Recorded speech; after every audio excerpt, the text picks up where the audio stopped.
Hello everyone, কেমন আছো সবাই? আশা করছি ভালো আছো। আমি Reshmi, welcome back to my channel. অনেক দিন পর এই চ্যানেলে আমি ভিডিও দিচ্ছি।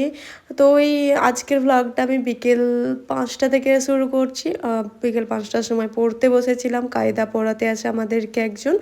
সে কিন্তু আজকে আসেনি, আর অনু অনেক দিন ধরে বলছিল যে কিছু একটা বানাবো, চিকেন রাখাই ছিল, চিকেন একটা কিছু বানাবো।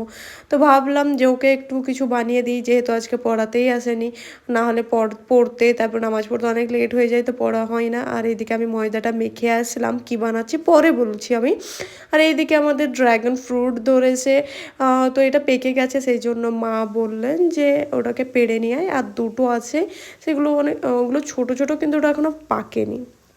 আমাদের ড্রাগন ফ্রুটের মধ্যে এইটা নিয়ে বোধহয় 6টা ধরেছিল, আগে একবার 3টে ধরেছিল, আর এই 3টে, কিন্তু সব থেকে মোটা হচ্ছে এইটাই। আর যেহেতু ফার্স্ট ইয়ার, এই বছরেই ফার্স্ট ধরেছে মানে আমাদের ড্রাগন ফ্রুট, তো বেশ ভালোই লাগছে। আমার একটাই ইচ্ছে ছিল যে আমি কোনোদিন না ড্রাগন ফ্রুট মানে কিনে খাইনি, জানি না কেন, আমার সবাই রিভিউটাও তো খুব একটা ভালো পাইনি।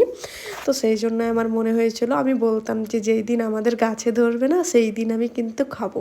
তো সেইটাই আমি করেছি। আমি আমার চাচিদের যখন গাছে ধরেছিল তখন আমাদেরকে দিয়ে গেছিলো, তখন আমরা খেয়েছি। আর এই হচ্ছে